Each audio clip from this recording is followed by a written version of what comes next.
Yo, welcome to the Blitz Pickup. I'm not doing no introduction. I just want to tell y'all backstage, Lewis just told me Zach Wilson is QB1. Zach Wilson is QB1. Don't let him lie to y'all when he get up here. I don't care what he say. He's lying. He said Zach Wilson is QB1. Listen, man, welcome to the Blitz Pickup, yo. Wednesday version. I just want to tell y'all before he get up here, I think Chris Grier been cooking. He gonna come up here hating, but he been cooking for me, man. You know what I'm saying? But before I start talking, 740 is stop. Von Joe, God, cut the boy some slack. You know what I'm saying? But before I start cooking, we bring Lou up because I know he ready to defend himself. Lou, what's good? First of all, what I told Tony backstage was what I told Tony backstage was that the Dolphins have their elite backup quarterback in Tua Tagovailoa. No, he said that's what I said. Show he going to Pete Channel because that's what I told him. I said Tua Tagovailoa is our elite backup quarterback. That's what I told him. That sounds like a fact. Matter of fact, that was actually fact. But what's good, Lou, man? What's happening? Ain't shit, Tone. Been a busy day, man. Finally starting to wind down, and I'm glad to be up here and doing the show, man. Hey, so, what you think about the thumbnail, man? You feel like Grier been cooking or what, man? Well, again, if I'm gonna keep it 100, I gotta shout out Tom Garfinkel, man. Tom Garfinkel's cooking right now, man. Oh Lord, here we go. Somebody asked. Hold on. Speaking of that, before we even started, so somebody was asking why is it Tom Garfinkel out there at the Georgia Pro Day, man? You wanna answer that question, Lou? Yeah, I listened to the playback on those spaces, and don't worry, Lou will be back tomorrow to address all them people, right? The fact of the matter is, he don't have to be there. Why does he have to travel? He makes the decisions in house. So when the employees come back, the boss will handle it. That's what happens. He don't got to be there. Do you see Stephen Ross there? No, you do not. You know why? Because Stephen Ross and Tom Garfinkel are the men pulling the strings. So when the employees get back, the bosses will handle it accordingly. That's how it goes, Tom. He say, Lewis, are you bringing? At least say you bringing out an apron for Garfinkel. You damn right. I'm going to again. You can get my aprons, by the way, at TFTG, right? And I will be stopping by over there and picking up an apron and sending it to Dan Marino Boulevard, right, for Tom Garfinkel to wear while he's in the building. Absolutely. Well, hey Lou, let's get started. First of all, unfortunately, I didn't get an opportunity to go in on spaces today. I was able to listen quite a bit, but I was back and forth from my phone. But one of the topics I think people don't seem to understand is, shout out to your homeboy, man, because this man, they not gonna let Tua go.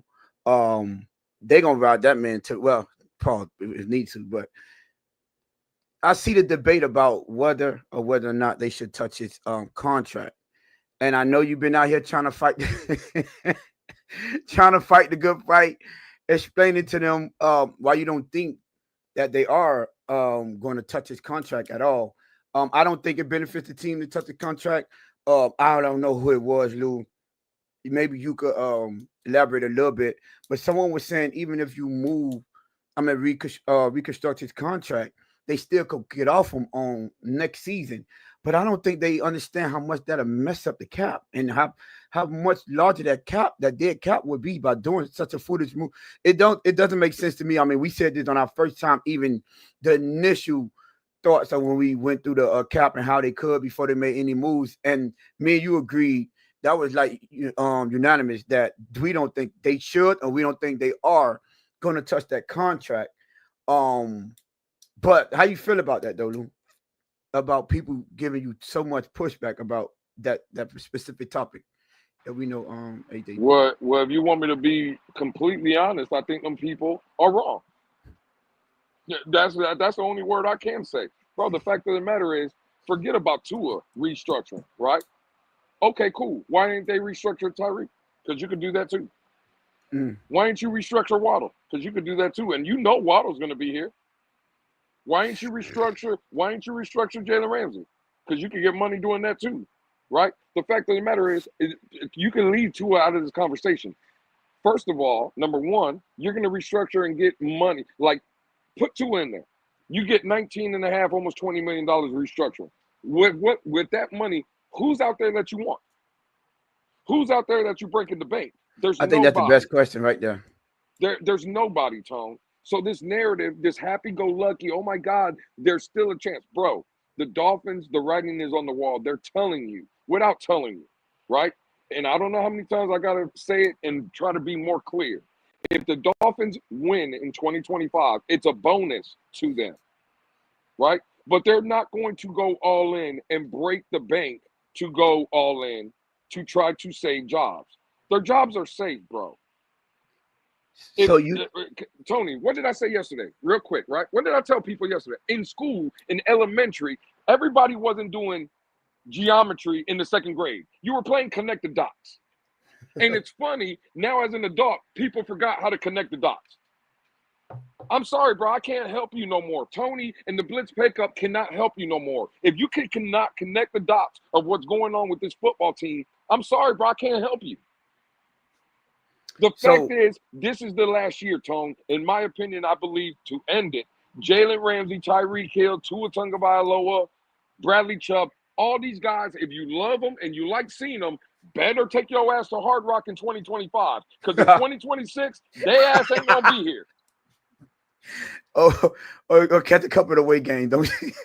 I'm telling you now. Hey, you ever heard of a fair wear tour?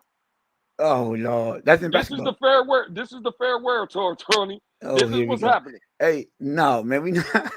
Hey, we not doing that. Hey, speaking of the Hard Rock, did you see that? I don't know if that they put out a little flyer that was showing the all the teams' attendance from last season. Did you see it? No, I didn't see it. The Dolphins were in the top 5 with 101% attendance. You think they're gonna hit that mark again this season, Luke? Well, that's a better question for you, Tom. Are you going Hell 100%? no. Are you going 100% of the time, Tom? Oh no, I'm no fact. Yeah, no, I cancel mine. But oh, they should never put that out there. Hey, listen, maybe if Zach Wilson talk to him.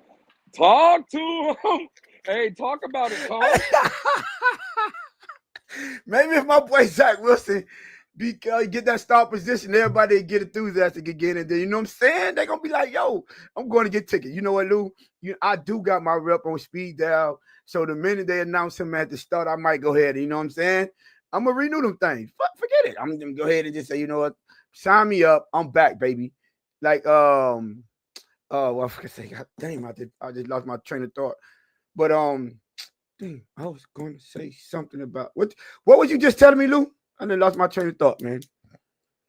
Oh, well, you brought up the last thing we were talking about is the attendance at Hard Rock Stadium. Before that, what you was covering, I forgot what you were covering before that. Oh, I Oh, was the just, contract. Okay, yeah. yeah. Got it. The contract. So you know what you ain't mentioned, and I was, if they want, because a lot of people were saying, I heard it was your boy Batman was like, You oh, they want to answer? You want to answer this question? Because Bonjo believes you're going to be at one game. You care to elaborate on that? Cincinnati Bengals. Everybody know this. Okay. All right. Well, it's 2 now because you said you would come drag me out the house for the Commanders game. So I'm coming and picking you up personally. I'm gonna be at 2 games.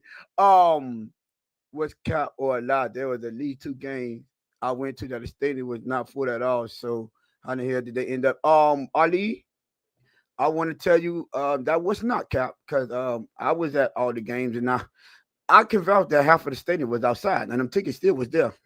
They go by tickets sold, not by who take their seat. Me, Alex, we could contest ourselves. Yeah, half of the people was outside eating and walking around drinking. I done went to my tailgate plenty of times and had fun downstairs. Now this is a great point, Tom. Before you start cooking, right? Look at the Niners this season, losing star players. We're going to be that next year, Super Bowl win or loss, regardless. Now, I'm not going to say if the Dolphins win a Super Bowl, then all bets, at least with me, is off. But barring that, bro, I think Trey, again, is spot on. I think the Dolphins that's the approach. I'm sorry. That's what it's going to be. In 2026, these star players, they up out of here. Oh, Lord have mercy. Boy, she killed Alex. Hey, put that boy on the put that boy in the Man, listen, curfew. But listen. at this point, Alex is on the trading block, dog. I ain't gonna lie to you. Hey man, I defended this man enough, goddammit. No. Hey, You put Tone, my dog on the trading block. Oh Tone, no! Tone, You know what? I be on vacation and be pulling up, dog. Jess, he's still in your Nah, I'm tape, just Jess. playing. Don't let him get away with that, Jess. Nah, Remember I listen, I told him we love need Alex. you at the gym. We will never trade Alex, man. Alex is a Hey, big part of the show, man. We love Alex, man. hey, dang, can we trade Lewis Teeth? Listen, what I was gonna say, you didn't mention it because everyone wanted reconstruct the tour, because we get the 19 or whatever. Yo, you pointed this out. I pointed this out. Why are we forgetting that we could literally just resign someone that we want to be here in the future? Is that Zach Tyler? Sealer. Facts. Like, if y'all think that there's way more ways to get money than to reconstruct a tour. So all I'm saying is, bro, like, just let it go. If they do it, listen, I know you got the energy for him, Lou. I'm about tired of arguing with these people. I don't think they would have waited because, all right, we have a lot, like, bro, we have a lot of positions to fill. Like, we just do. I don't see the benefit of waiting so long, if they had that type of urgency.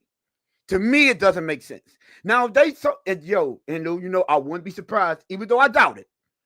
If they mess around and do something like that and wait till later on, it's gonna be an all-time Dolphin move. Like, for real. Because it makes no sense. We don't need it. You have way more players that you could reconstruct that makes more sense. You get the money. I heard now what you need, like, I heard it was like between 10 and 12 million that you need to sign your draft class. And this notion that the Dolphins needs to hit on the draft and they gotta hit impact players. Like, what? That's a very unrealistic expectation. I'm sorry. Like, if you think they're gonna hit all impact players, it don't make no sense to me. They're not hitting all. Now, do we need body? Do we need people, rotational players? We need starters here too. I think first and second round, yes, we need starters. We do. You go get you a safety or a cornerback and a O-lineman. And listen, you could get you a starter in the third, or with that comp pick that we got at the end of the third. You can find you a guard. You most definitely can find you a guard, depending on if Austin Jackson, because people I think they seem to forget because they throw out this false narrative that just because you're tall, you can't play guard. And then I turn around and I'll be like, well, aren't y'all the same people that was mad because we let go Robert Hunt? Y'all do know that man like 6'7", 6'8", right? Yeah, he's 6'7". I just want, like, when I hear this notion, no, they too tall to put that guard top tour, can't overlook him. But when he had his best season, Robert Hunt was his guard. So just make it make sense to me, or it's just y'all have specific people that y'all want them to sign, and that's the reason for y'all hating on people. So they got Austin Jackson. If he come back, that I think, and I know a lot of people say move him to guard. I would not do that. I'm sorry. He got seniority. I said this last year when y'all said move him as opposed to putting Patrick Paul there. I'm a big opponent on this Patrick Paul second year when you struggle at tackle. He didn't play well. He wasn't horrendous. And like some people, when they get a takes on Patrick Paul, some people have him either horrendous or they have him doing well. I just think he was all right. So he showed some promise, and then he showed there was some room for improvement in certain games. So what's best for a young tackle to learn and build his confidence? Move him to guard. Hey, yo. Make him think what? Vamos Gatos. It's just Lewis and Tony now. Alex got traded for some quality glizzies and sliders for the next tailgate. Hey, yo. Hey, the fact that you put quality glizzies is wild too, man. Why are they killing my man Alex in the chat right now, dog? Oh, Hey, yo, Trey, you made a point, Trey. Mekhi Becton blocked for the best running back in the NFL at right guard. He got Saquon paid in a sense. Hey, listen, I'm not. I mean, depending on how much you want, I'm not opposed to bringing him in. Now, I would. So we got to keep the same energy. You know what I'm saying, Trey? That's what we do over here, right? You know how that argument we made for Zach Wilson about him being at a trash team, and we gotta evaluate him outside of the Jets because that organization is just it's horrendous. Like I think they might be the only team that's versing us. You know. Oh, he said because he's 6'7" too. Okay, okay. I hope that's what it was. But what I was going to say is that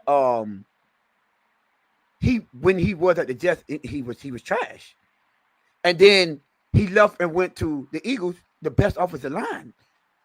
So you if you ain't gonna judge them based on being on one of the worst organizations, you can't. You got to also keep the same energy and say, he was at one of the best organizations, and I think he might fall somewhere down in the middle. Um, when it comes to expectations, now, do we hope he give you that grade A level? Obviously, of course, we do. We hope he bring you grade A level. I'm sorry, offensive guard play. But if you want to have realistic expectations, you gotta meet him somewhere in the middle. He's not gonna be as trash as horrible as he was in New York, and I don't think he's gonna be as good as he was in Philly. Like everyone on that line, for the most part, are dogs, and you surrounded by people, veterans, you young guys that's unskillful, and it's just different over there. It is like you got to give credit when credit is due. So I don't want people, even if they bring someone, because you know how it is, Luke. They're gonna hold him to those standards up there at where he was at the Eagles, not understanding and realizing what he was surrounded with too. The position they put him in, that helps a lot. Just go look at how Patrick Paul when they moved him in Patrick Paul, sorry. The Robert Jones when they moved him inside and he was playing next to Teron Armstead, and then this season when he was out there by himself. Looked like night and day. Same thing with Liam Eichenberg. He said it's not a coincidence. He played better when he was next to Teron Armstead. Because that veteran presence means something. It helps you get in the right position. It helps you make the right call. Pick up the blitz and understand, inside out that means a big difference. So when it comes to evaluating these guards and the offensive line, players, period, that we bringing in, let's have more of a realistic expectation. Especially when it comes to this offensive line, because y'all be wanting to, you know what, Lou, and I'm glad that, I'm gonna transition this out real quick, because I heard you. I don't know if it's you. Somebody asked, because they won't leave this offensive line thing alone. Build the wall, build the wall, build the wall. And Dean, shout out to Dean. Dean made a great point today. Like, bro, there's no such thing as a perfect line in the NFL. So I just want people to be more clear on what type of line do y'all think we should have, and what are y'all expectations with the type of people that we should bring in. I'm trying to figure out so I could be more aware and understand what y'all mindset is, because I pointed out multiple times. I always point out multiple times when we had Teach there and miss me with this them not addressing people. They address the offensive line every year. Now, do y'all might not like the people, but they bring in offensive linemen every year. They brought in Cordon Williams before we had Aaron Brewer. Like they brought in Isaiah Williams. Start here, they brought him in. I just don't, it's just to me, Teron Armstead, they started, they brought him in. Ain't a Tone. I'm sorry. Real quick, take a look at your phone, dog. Hold on. Which one? That's crazy. Okay.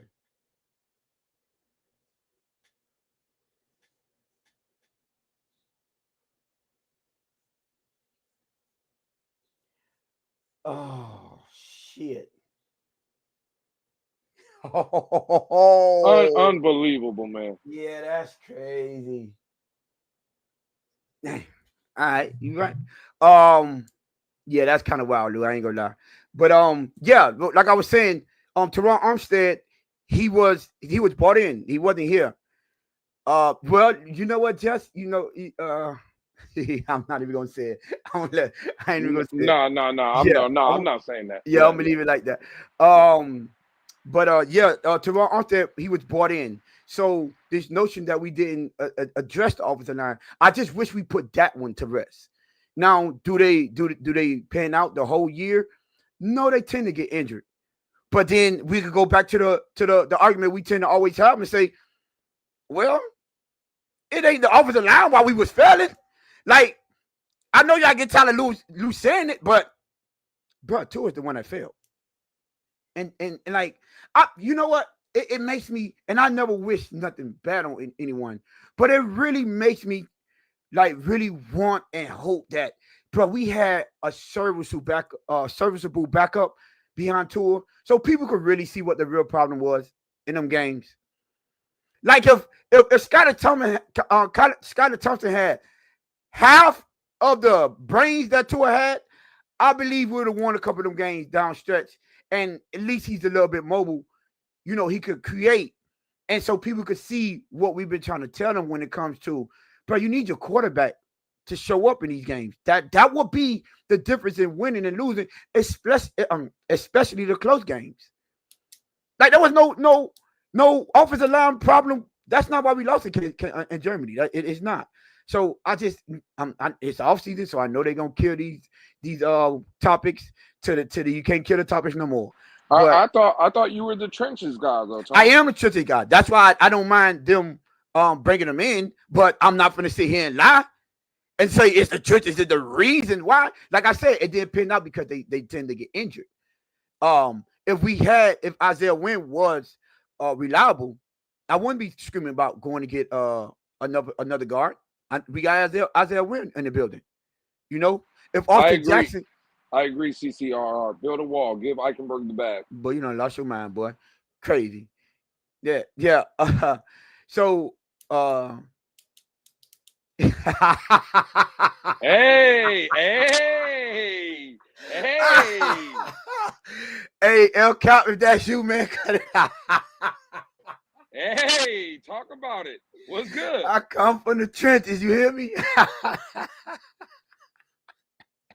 Hey, but yo, that's crazy. But yeah, like I was saying, if Isaiah Wynn was reliable, I wouldn't be saying we need we we need to go out and get two guards.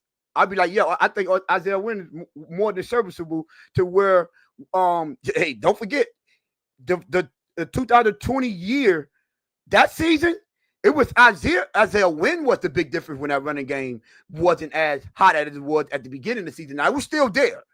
They were still producing. But when they was just destroying the league and hitting running through the league and hitting the league by surprise, Isaiah Wynn was one of the main culprits of that offensive line, opening up them holes and blocking. Last year with Austin Jackson. That's what I'm saying. Last year with Austin Jackson, but this is what I'm saying. But unfortunately, the two people that we're naming, they're not reliable, Lou.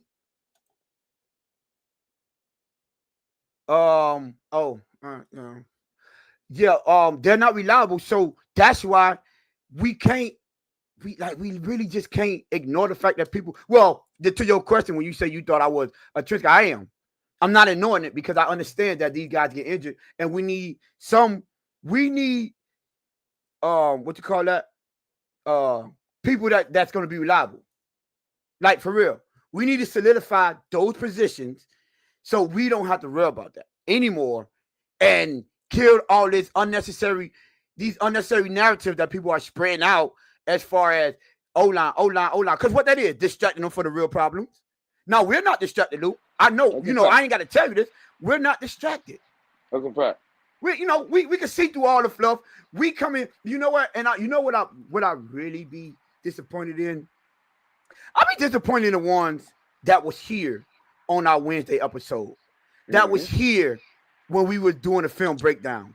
That was here when we was zooming in to the offensive line and letting them see the clean pockets. And Lou, remind me, I might not do it this Friday. I'm gonna try to get before the offseason over with. I'm gonna try to put together a video of all the Tua's turnovers.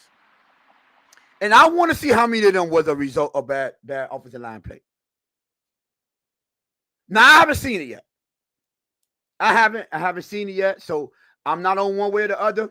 But y'all know for the most part, when we were breaking down film and we were seeing things, a lot of those mistakes was coming from clean pockets.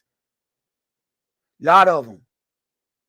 So, I'm gonna go ahead. I'm gonna work on that, putting that video together, so we can see.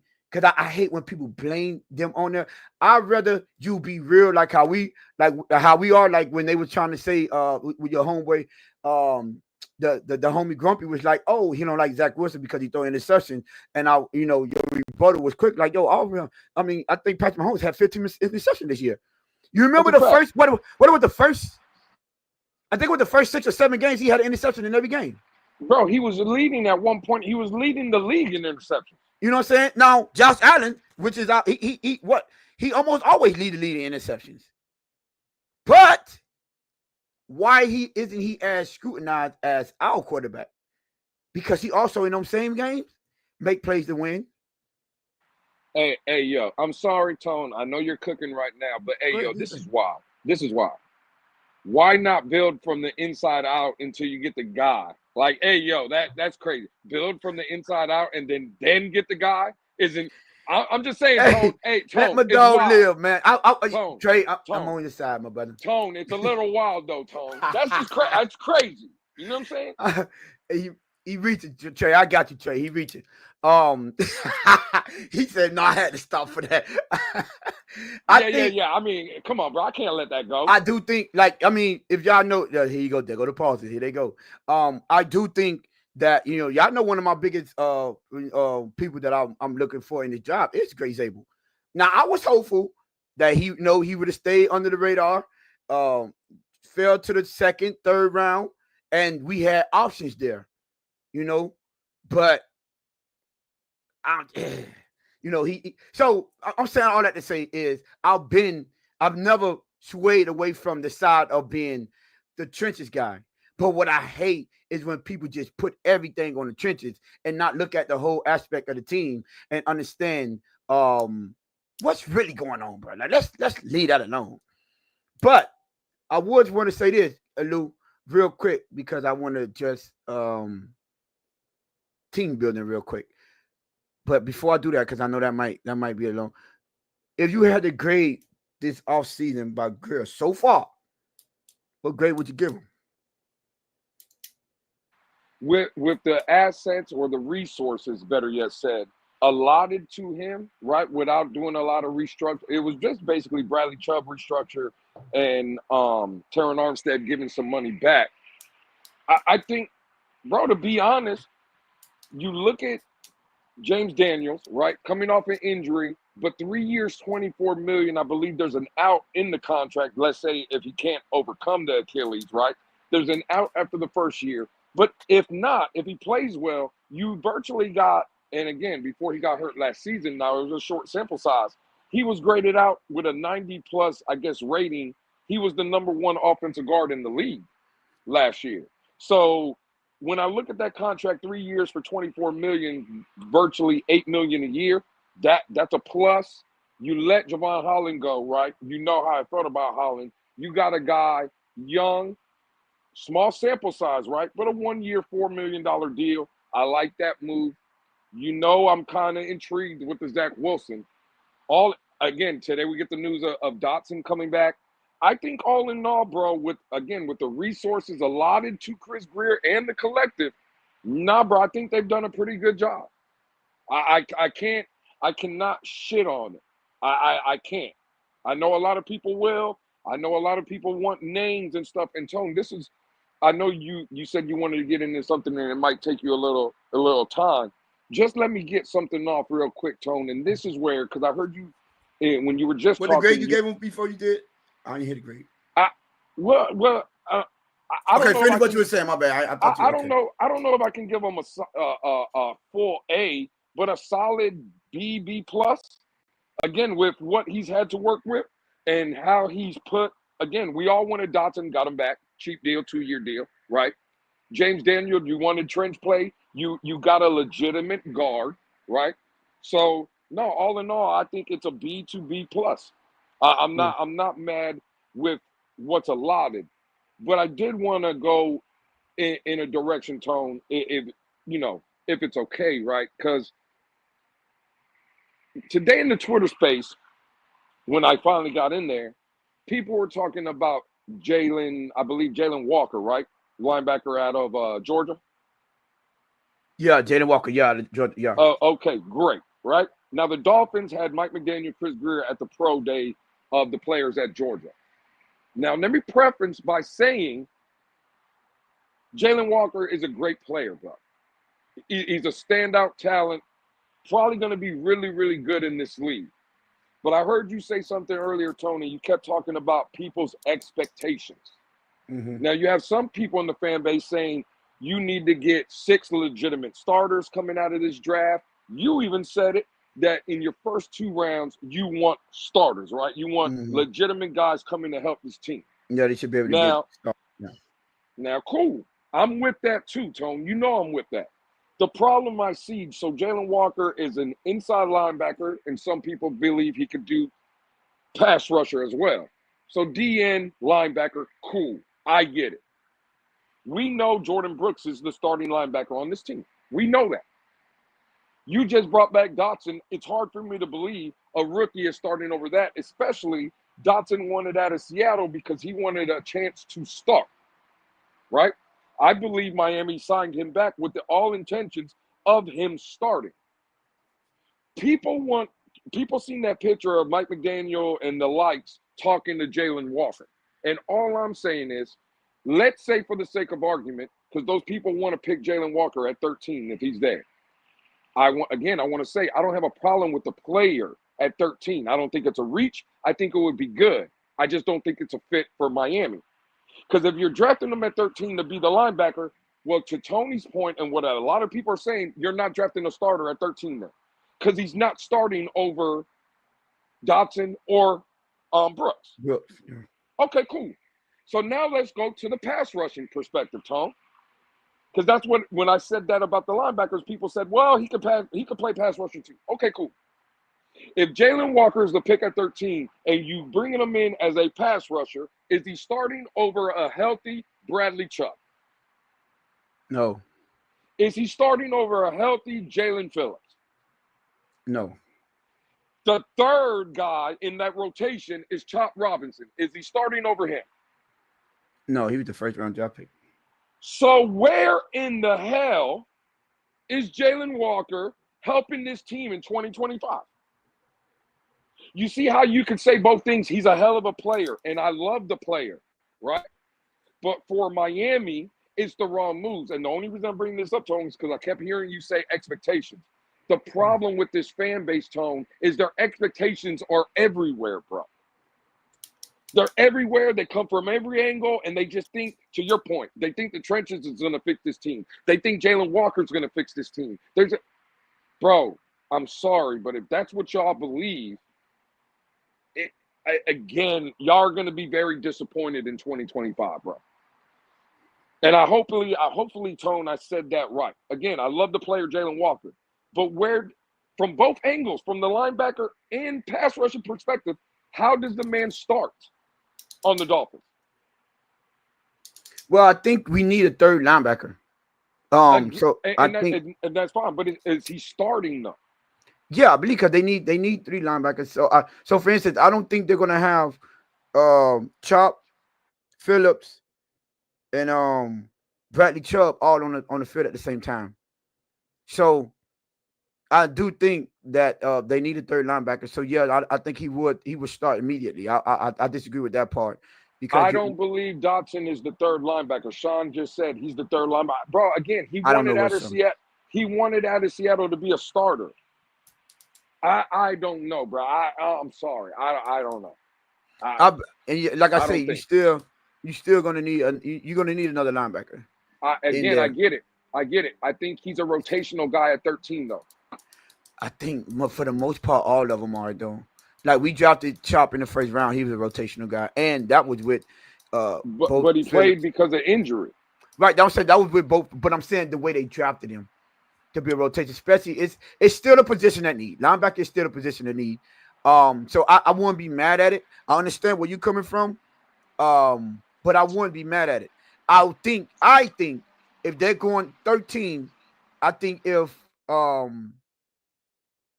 Nick Emmanwori is not there, I think it's either Nick Emmanwori or Malachi Starks there that's going to be the pick at 13. Because remember, my initial thought when I came down to it, I was like Malachi Starks would be the guy, and then Nick Emmanwori killed it at the combine. I'm like, oh yeah, Nick moved up to the number one safety for me over Malachi Starks. So I do think that it would be safety for the most part, unless somehow Will Howard fall. Wait a minute, Will Howard, Will Johnson, Will Will Johnson. Johnson. Yeah. But that right there, Tone, we're talking about linebacker, right?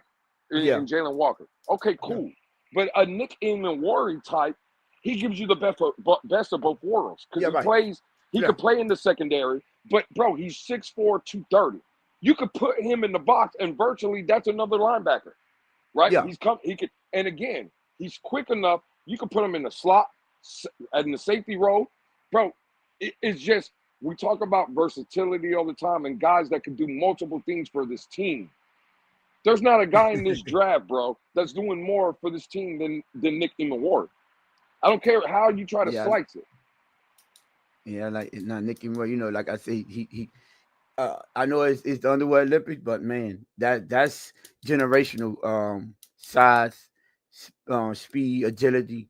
Yeah, that man. Yeah, that's you don't get that too often. The way he built and to be built like that and can run with that speed. Yeah, I'm he's number one. But I do think I'm be real with you. I'm not mad if they get if we end up with Malachi Starks either. Like he's a leader as well. He's a leader. He puts on. I'm getting Javon Holland vibes. I know you said that, but I'm not. I'm not. I'm not mad at him. I don't think he is. Javon Holland played in Oregon. That's out there west. He played at Georgia, where the Dogs come from. I know. The last safety we got out of Georgia was Rashad Jones. Stop it. He plays in Georgia with them Dogs, but at home he comes home to a kitty cat. I don't know about that. That man has a cat at the crib. He has a cat at the crib, Tone. No. I'm telling you now. I like Malachi Starks. I think that's going to be the pick, either or. Well, I believe that should be the pick. But I want y'all to be mindful of certain things. How many visits did they have with Chop last year? You remember? What was the question? How many visits did they have with Chop last year? Bro, I don't know, Tone. I don't think they visit with him, Lou. You remember it was Latu Latte? It was Tone. If they didn't visit him, Tone, they probably almost visit him since he's an almost guy. No, what I'm saying is I think people look too much into almost is crazy. Almost been I think that people put too much emphasis on the people that they're visiting. Those are misdirections for the most part. You know what I'm saying? So you got to think about that because I think for the people that we be drafting, they won't be visiting with them. How many visits they have with Patrick Paul? Man, who? Oh man! But we were hearing them talk about my who?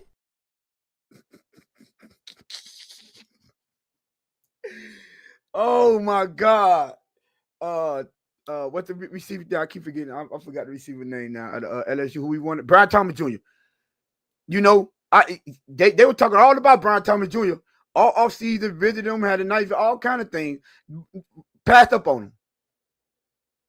So I just just learn to pay attention. Stop this. It's like I keep saying they dangle the little shiny object in your face and y'all go for it every time. Did you just ask me how many visits they had with Chop Robinson? Chop Robinson and Patrick Paul. I'm here to tell you right now, we don't care. Let me tell you. We don't care. Tone, what are you talking about, Tone? Tell you, that's what I'm talking about. Like we get with the old boy. That's who they getting. Like, oh, come on, bro. You think they gonna show their hand? So the whole rest of the NFL, the GMs know they know what's going on. You know, they're not out here telling you who they're going to visit. Go listen to some of the stories. Some of these players don't even get a call from these people till right before they get drafted. They get shocked. The team that been talking to them all during the draft process, all during the combine, how many times they were like, I was shocked because I didn't even get a call from them. You know what I'm saying? So I just like, you know, so just because they visit them, everybody, oh, yep, bring them home. That's who they going. The whole team is out there. Everyone there. And then this notion about just because there was 3 people out there. well, to your point, Tone, right? Because I see Raphael Courtright saying Lewis don't understand smoke and mirrors. I'm the one that's been telling y'all about smoke and mirrors. You want me to prove to you how I know what smoke and mirrors is? While all you people were sitting here thinking that Marcus Mariota and Andy Dalton was coming home, how many meetings did the Dolphins have with Zach Wilson? Because that's all we heard. All we heard was Marcus Mariota. All we heard was Andy Dalton. All we heard was who's the other? Gardner Minshew. And in the first day of free agency, the first signing that the Miami Dolphins did was Zach Wilson. So trust me, Raphael Courtright, I understand smoke and mirrors. Oh, shut. Did this? I don't remember that, but did this happen, Lou? Did they visit with cause remember Virgil was a hot topic for a good little minute. Remember that? Boy, that man was a hot topic for a good minute. That man he went 32nd overall. 32nd, like just stop. Don't stop falling for the foolery. Like I just don't get it. Yeah, boy, they meeting with him. Oh, well, we know who the pick is. Now we all trying to figure out how they're going to fit in the scheme, or, well, the people that do understand that they got to be a scheme fit and not just because they're a great player. You know, well, like that goes against what people were saying today, because there was pictures in every jumbotron in every space of Mike McDaniel and Chris Grier talking to Jalen Walker. So according to y'all, Jalen Walker is not the pick then. Because it's I'm not saying if he's not. I'm saying stop all of a sudden because they talking to him. Stop assuming that's the pick. Like it's crazy. It's now I'll tell you this. It's more likely that it isn't the pick than it is. More often than not, that's how it goes. So I just, but I just want to point that out. Because that's the thing that I see with people talking about. When you see something and it just becomes, I get it. It's all season. You want to get the hot talk, the hot topic, but nah, I don't think so. You know what? And Lewis, don't be up there if they visit Nick Emenworth. Just don't be up there. Don't get your hopes up. Don't be up. You know what? He's coming home. He's coming home. We going live on ours, depending on what time it is. You know what I'm saying? I'm gonna try to go live on that day. It's usually a Thursday, right, Lou? Yeah, the draft usually starts on Thursday. Yep. Yeah, so we might have to, you know what I'm saying, light that camera up. So, yo, Shake, you way behind, Shake Money. So yeah. We might have to go live, so I don't want you to be up there with your pom-poms out. Oh, Nick, he's our man. If he can't get it, no one can. and they pick a center. I'm going to be so excited when Tyler Booker is the pick at 13. Tyler Booker, baby. Where Kelvin at? Where is Kelvin at, man? Tyler Booker, I don't want you to be up there because remember we was up there. We had our hopes up. Man, they were talking about Brian Thomas Jr. We didn't expect that man to drop to us either. We didn't. Man, we was up there anticipating. Let's pick up draft party sounds lit. Hey, I might have to get lit that day. We might have to take a shot if they pick the right pick. Hey, that's a fact. Yeah, Lou, I'm just, bro. Remember we were so happy, man. Oh man. Yeah, I remember you. BTJ is coming home. BTJ is coming home, man. Bruh, that was crazy. We thought he was coming. We thought Brian Thomas Jr. was there. I remember I dropped it in the chat. You were like, nah, he trolling. I said, close your eyes. Close your eyes. You gonna be mad. But you know they announce them on X before you get them live on TV. Man, you should have shut it down. Shut the whole goddamn shut the channel down. Don't nobody in the show. It was crazy, bro. We had an Man, opportunity. Tone, I thought I was mad with Chop Robinson. Do you Yeah. remember when Patrick Paul was in there? Yeah. Bro, Bro, and then you trying had to figure out who hurted this man. Tone, you had people talking about, well, we got the guy, they got the bro, nobody was talking about him. That's what I'm trying to tell you.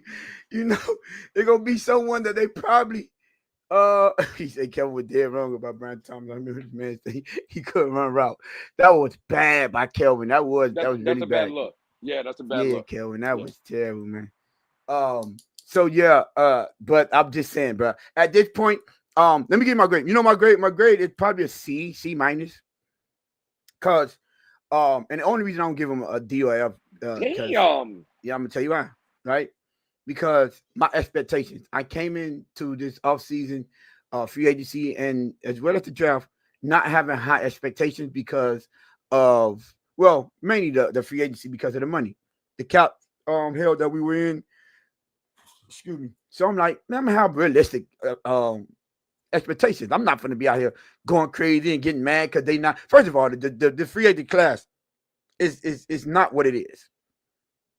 Like, it's not one of those. You know, you said it earlier, Lou, a couple of days ago, yesterday, today. It's B players getting A plus contracts, and that's not, you know, I'm not into overpaying no players at all, especially not, you know, B plus maybe. So then how could it be a C, Tone? I'm gonna tell you why. Because we got a lot of holds. We could go out and be a little bit more aggressive. We could. Some of these players was affordable. You know, who got the 10 million a year? Dang, I forgot who it was. But we could afford. You know, we got one. You know, some of these players was pretty affordable, and we could have got them, and we didn't because of the draft and the cap hell that we are in, right? But we gotta fill the roster though, Tone. Right. But and that's to lead to my point. The reason we have to bargain shop is because we put ourselves in that position. So I can't leave that part out. You know, I can't forget why we in this position. They are also the reason we're in that position. So I'm not gonna forget about that part and say you did. Right. That's why I think they did good enough to what they had. Mm-hmm. My expectation, I'm like, okay, yeah, I like it. Okay, I see what you're doing. Okay, right. Girl, I'm not mad. I'm not the ones out here going crazy. Oh man, we can't afford nothing. Everyone going off the board. We need guard. Everybody signing their guard. Okay, cool. But I understand why we can't get them. Because we put ourselves in that position. So I have to use that too. That's part of your evaluation also. Right. And again, that is part of the evaluation. It is a big part. And again, it's a big part. But a bigger part is if they would have created more cap hell in the future for a team that's not going to succeed. No, Lou, that would have been a F because you would have made the same mistake that you did that got us in this position. And so that's how I look at that. So maybe I'm overgrading that then because I commend them for that. And that's where I'm at. I commend them. And no, Tony, you said it right. That's where I maybe am over evaluating the grade then. Because, bro, I'm sorry. I have been fighting against restructuring these players. And to be honest, right, they've all failed. Chris Grier, Mike McDaniel, two of the players, everybody, front up, everybody. This offseason, I'm sorry, bro, they're winning. Yeah. Because finally, you're seeing the change, bro. You're starting to see a change in the philosophy. No, we're not going to pay an absorbent amount of money for B-plus players anymore, and especially when we, as the collective, don't believe in what we already have. You see what I'm saying? No, bro, they should be commended for that. Right. I'm sorry. And I do, you know, and I'm like, but that's what you're supposed to do. You know, don't do it. And again, let's be realistic. last year we kind of started seeing this well, because remember, Jordan Brooks wasn't a big name guy. He wasn't the flashy guy out there. When they brought Anthony Walker Jr. in, he wasn't one of those guys. Calais Campbell was, a veteran pick, but he wasn't the big, you know what I'm saying? These guys that we got, we got everyone for the most part we got on bargains last year. Jordan Poyer, bargain. So And that's what we got this year, bargain play. right. See, So that's what I'm saying. I saw the same approach that I saw the approach last year, which right, I gave them credit for it last year, and I'm giving them credit for it this year. But I'm still not going to negate the fact that the reason that y'all misjudged and misutilized the salary cap is what got us in this position in the first place. So I'm like, no, I got to be fair. That's part of your evaluation, and you get to see for at least being able to at least, I say, start to reconcile for some of these terrible contracts you did. That I'm sorry, Lou. You know how, but that 201 just. And again, it's amazing. Terrible. It's terrible, right? Bro. So I can't forget about that, and then be like, you know what? They doing good because they handcuffed. No, both go hand in hand. So I'm like, you know what? But again, they're not. See, this is where the misnomer is, Tone. They're not handcuffed because they could have created. No, they're not. No, they're not. If they, again, look what people are saying in the chat. If they really believed, right, in this team, then there is no handcuffs because they could have created. They could have created $80 million, and they could have got all these players that y'all wanted. So let's stop putting the narrative that, they were handcuffed. No, they put the handcuffs on themselves because they're telling everybody this moving forward is unacceptable. And what we're not going to do is keep building problem after problem after problem. I'm sorry, bro. But you just said it yourself, Lou. You literally just contradicted yourself in your statement. You said they're not handcuffed, and then followed by saying they handcuffed themselves. Whether they're forced to be handcuffed or they're handcuffed, it's still handcuffed. And that's what I'm saying. The reason they're handcuffed is because why are they not reconstruction to a contract? Don't believe them. Right. Now we're talking about handcuffs, right? Yeah. All right, cool. You know what happens when handcuffs go on you? They come off of you. Right? I get it. Right. Now some people go back to the handcuffs. And some people learn from the handcuff mistakes and they never go back. And what I'm saying is, I'm looking at it from that perspective, and I'm like, okay, Grier, McDaniel, whoever you want to blame, they messed up with Tua. They messed up with Ramsey. They messed up with Tyreek. Cool. They messed up with Bradley Chubb. But guess what? They learned from the mistake, and they ain't doing it again. But that don't take them. That don't change the fact that they're still in a position to where they can't do. So are we going to hold that for the rest of our lives? No. We holding that with when it's time to evaluate them. When it's time to evaluate them, these are the type of stuff. Why are we here? Because if you have free range to do what you wanted to do, right? All right. If you didn't give Tua that contract, we didn't have to worry about them deciding not to reconstruct to gain that capital because it would have been there already. Because he would have been played on his fifth-year option, and it would have been no money would have been real, but we would have been worried about no money down the line when it comes to his contract. No money. And they wouldn't be in a position. They could have created whatever room they wanted because they didn't have to worry about, well, we can't make another mistake with Tua. And that's the part that I'm not forgetting. Now, like I say, I commend them for making that decision and standing firm. Cool. But I thought you should have did that last year, and you didn't.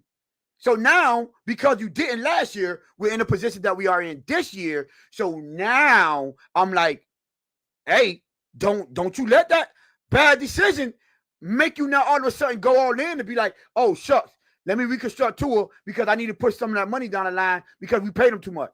They didn't. Commend you. Good. So I'll meet you in the middle.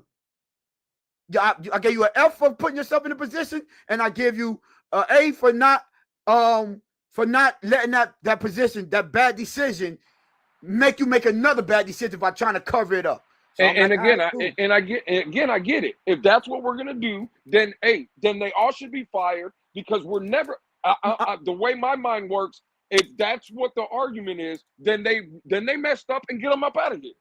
There is no correcting at that point. You're going to hold on to that for the rest of your life then. All I'm saying is, to Sean's point, he said if you bring in Fulton, Greenlaw, and Chin, we ain't got to read the whole thing. I just want to know, you could have brought them in on reasonable deals. Okay, cool. Let's go, and please, in the chat, someone tell me what Fulton, Greenlaw, and Chin got. I want to know. Because didn't Greenlaw get 3 for 45? That's 45 million right there. What did Chin get? I'm not paying. Why are we paying? No. Hold on. He said you could get it on cheap contracts. Okay, cool. They signed for 45 million one player. What did Chin get? Chin, I'm not sure. Because let's add it up. Okay, Fulton got 20, so now you're at 65. You got 45 with Greenlaw, 20 for Fulton. Oh, okay, cool. That's fine. I'm saying overall contract. We're at $65 million. What did Chin get? I'm not sure, bro. Anybody in the chat, please. Anybody in the chat, throw it in the chat what Jeremy Chin got. Because we're already at 65 million. So why would those players sign reasonable deals in Miami when they're getting the bag other places? This is the misnomer, bro. You 2 think year, Green 2 year 16.2. So okay, so 8.1 a year. Okay, so add another 16 plus 65. That's 75. 81. 81 million. Where are you getting that money at? Where are you getting it at? Yeah, 2 years 16. Yep. Where are you getting it at? So again, when you come out and say that, let's say those are reasonable contracts. To get to 81 million, you got to restructure Tua, Ramsey, Reek, probably Waddle. Where you doing it? Are you doing it going into a season where your quarterback just missed 6 games the following season? Your 2 receivers that you're already paying $30 million to, neither one of them got to 1,000 yards. Your running back room, no one had 1,000 yards. You're bringing in those type of players up? For what is what I'm saying. And I'm not paying Greenlaw that coming off that. No, bro, I'm not paying Greenlaw like that. No, but this is what I'm saying. This is what we're talking about. He tore his ACL running off the sideline. No, bro, no, what? And Sean, I get it, Sean, that right there, bro. Sean, you know this. Me and you have talked. We be in Twitter Spaces together. I'm the one that's been telling y'all they're not going nowhere. And what I'm saying is they made the mistake. But if they're not going somewhere, right? If they're not on the hot seat, I don't want them to keep making the mistakes. No, ride this shit out. Get bargain basement players. James Daniels a good player. I know Sean likes the safety we got out of Detroit. I'm not going to try to pretend like I know how to pronounce the kid's name yet, right? But again, you're getting valuable guys, right? Maybe not the top tier talent, but you're bringing in guys and you're not having to touch money or push money back in the future. That's going to create Melifongu. They're not creating more cap hell in the future. Yeah, no, and that's why it's so hard for people to understand that. Oh, you talking? Okay, yeah, no, I get it. No, and that's why I say, Luke. That's why I say, I give him the C minus because you working, you're doing what you got to do to not make the same mistake. But I can't ignore the fact that you got us in this position. So I can't give you a pass. I mean, I can't give you no pass. A B or A. C man is a passing grade. You passed. You know what I'm saying? A C minus is like you failing, dog. No, well, you didn't fail. You passed with a C. I'm sorry. Again, a C minus. People are looking at you in the classroom like, damn, dog, you. But you're still going to the next grade. Sorry. And now next year, you do better next year. Learn from your mistake. You're going to the next grade, but you're not actually in the school. You outside in them portables. Hey, whatever you're doing, do better next year. You can move from them portables and show them why you belong in the class with the rest of us. And Sean, I'm chilling, dog. You know how I get, Sean. Ain't nothing but love, and we appreciate. Listen, I'm sorry, Tone. 37 people in the room. I don't even know how many likes, but get them damn likes up, because again, bro, you're not getting content like this nowhere else. So we appreciate the 37 of y'all listening, and like this video, share the video, tell people to come through, and again, support me and Tony, because we don't know where the hell Alex. No, I'm just playing. Shout out to Alex. Hey, shout out to my guy. Hey, we love y'all. Appreciate y'all, man. 25 likes, man. Y'all get us some more likes.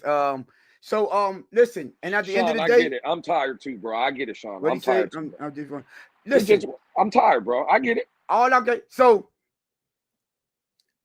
I'm not even gonna use that argument because I said this last time about the position we was in 2023. Like everybody just forget and just dismiss that team as if we were this trash team. But I would tend to agree with I think it was Sean that says you want to see a winning product. That's also part of the evaluation because look at our expectation this year, Luke. You're one of the biggest corporate that man, they not winning this year. The fix is in, remember? The fix is in. So why is the fix is in? Because the mistake they made. So I get it. You're doing everything you have to do to fix what the mistake you made. But you know what I'm saying? When I just don't stand on, oh man, they doing it, they messed it up. Oh, they doing it, they fixed all that. Da, da, da. Okay, but I'm not forgetting why you got to do this though. So that's why I said, yeah, you barely make it because we barely want to watch this season too. That's a fact. No one's excited about this season. At least people with real expectations aren't. Now, if they go blow it out the water and be like, hey, listen, it worked out. Hey, we got to keep that same energy. We wasn't as hyped for the position they was in the free agency. We wasn't as hyped for the player that they was bringing in. We was like commending them because that's great value for what you had to work with. But if it works out and we have a tremendous season, okay, by all means, I stand corrected and I reserve the right to revisit this conversation. But as it stands now today, I'm sorry. I can't, bro. I can't forgive you for giving Tua that contract. That's why we in this position. I can't forgive you for reconstructing Tyreek contract early. That's why we in this position. Lou, you were the biggest person that was going against Jalen Ramsey 1 year in the building, and now you're already making him the highest paid cornerback again on a half a season played. I'm not forgetting about all that. And again, but right there, right now, if we're going to be fair, you just said I was one of the biggest opponents fighting against it. Right. But everybody else was. Right. Everybody was excited about giving it to him because he was a dog. Hey, giving it to him is kind of wild, but I get you though. It was wild. Hey, yo. You But see what I'm saying, dog? I can't be out here like this, man. That's crazy, man. It be your own people, about the man. contract. I be get your it. own people, dog. What I'm saying is, Tone, right? I get what everybody's saying, but at the end of the day, if he can't forgive him for drafting. Hey man, y'all. Joe, I see you. I will put the comment up there, but you be dropping that N-bomb too much.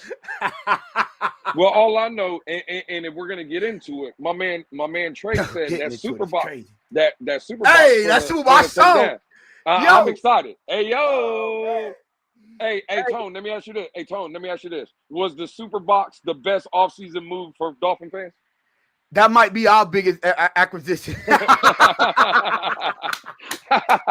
That's a fact. That might be our, especially like people like Trey, when we know you're on other, you know what I'm saying? They're not here. Look at Game Boy 305 Super Bowl game. You know what I'm saying? SBG. We gonna have to put that on the shirt too. But yeah, Lou, and I get you. Like, Crypto said he got his today. That's cap. He's trying to outdo me. That's cap. But Lou, I do, and when we come out here, I commend you. Yeah, you were the first one saying that, and I was like, I don't mind. And you said he because of the injury, the way he went about it, respect. But now, Lou, don't forget about that. Now when it's evaluating them. I thought I was 7-toe tone. No. Stay 10 toes and stick with it, dog. And again, what I'm doing, Tone, SBG trade facts. Absolutely. Tone, what I am doing, I am standing 10 toes down because I didn't like it then, and I wouldn't have liked it if they would have restructured them to get more money to get all these players that everybody else wanted. Because now, by not touching that contract like they did already once, now you can get off of that in 2026. Yeah, but it still affects you on 2025. And bro, again, if this is the model we're going to go with, then fire Chris Grier. No, we're not saying fire. This all about the grade. Why you got to go to the history? They'll tell you why I give my grade. Because again, Tone, because in 2026, guess what? When you cut those players, guess what it's going to come with? Salary cap implications. Okay, so and then we will grade them. We will evaluate them by what they do with whatever they got. So again, we got to wait to forgive people, what, 4 or 5 years later? No, I forgive them for what they're doing, which is why I commend them for what they're doing now. But that don't mean, so, like, I can forgive them and still remember what they did to get us in this position and be like, you know what? Yeah, I see you. I see you. Hey, yo. What? Yo. Hey, yo. Hey, Triple S, shout out to the wife. You know what I'm saying? I always ask my dog about his wife. Tone, look. Hey, yo. Hey, yo. Like, hey, what are we, hey, Tone, like, Tone, what we supposed to do with that, dog? We can't do nothing. He seen that he can handle that all by himself. Hey, man, Triple S out here wilding, dog. Shout out to Triple S, man. Hey, shout out to Triple S, boy, wilding right now. Oh, man. Yo, but what listen, man, like I was saying, yeah, but, that's why, I graded, the way I graded, I'm just, I just got to keep it real. And hey, listen, what we say over here, Lou, we got to keep it real. And we doing the tough evaluation. We keeping it objective. I would love to say, you know what? I'm going to forget about all that because I like what you're doing now. The only reason I like what you're doing now because my expectation coming into it. So I understand why my expectation coming into it are what they are. So that's me, and I knew we were going to get into that. I knew it was going to take a long time. We already passed an hour, and I wanted to yeah, boy, I need that Super Bowl. Yo, hey, Triple S is wild. Hey, look. Hey, man, hey, all I'm gonna say is shout out to Triple S and his wife. Hopefully Canada is doing well. You know what I'm saying? Weather's great out there, man. So shout out to them, man. But listen, I wanted to get this this topic, a spin. So hey, yo. this could with the when it comes to free agents and team building and contracts and who to sign, who not to sign, who to reconstruct, who not to reconstruct, who to let walk, who to keep, right? I said this before. I heard someone said earlier, and I was like, I want to reiterate that statement because I've said this time and time again. I do not want people to forget about when y'all see these teams, and i.e. the hottest topic right now is the Philadelphia Eagles. And we know they GM, that man is one of one when it comes to building that team. He knows exactly what he's doing. But I want y'all to understand, he builds a team. It's not always the biggest, baddest, perfect player. It's always someone that fit into what they want to do. That's a person and a team and a franchise that have a direction. They understand where they're going, and they understand what it takes to get where they're going. And that man don't miss. So when we think, because what irks my nerve too, I don't care who it is, bro. Let a big name go out there. 95% of Dolphins Twitter. Hey, can we afford him? What you think about him? Yeah, do he fit the scheme? Is he affordable? Can we benefit? Can we get that same production out of him based on what we're doing here? No one talks about these conversations or have these conversations when it comes to players that we want to bring in. Like I'm like, there is one thing we could say. Howard Roseman, that's his name. But they drafted the depth. Exactly. Wait, they just let go of their top cornerback. No, they didn't. Their top cornerback is still there. A lot of people say he should have won Rookie of the Year. They top cornerback is there. Quinyon Mitchell. I know you say Dijon Cooper DeJean, but Quinyon Mitchell is still there. And but that's to my point. How that man don't miss. He knows what to bring in. He understands how to build a team. Building a team don't just consist of getting the best player. You know what, Sean? That's a good name. I could use him for example. He said Tyler Booker does not fit scheme. That's part of evaluation, people. He might be the best player there. But what's good about getting the best player if he can't be the best player on this team? You know how many times Lewis and I point out the fact that, man, he was good over there, but he came over here and he played like dog trash. You understand why? Because they don't fit over here.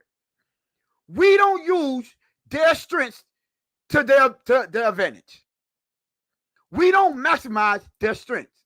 Now, I'm not going to say that for him.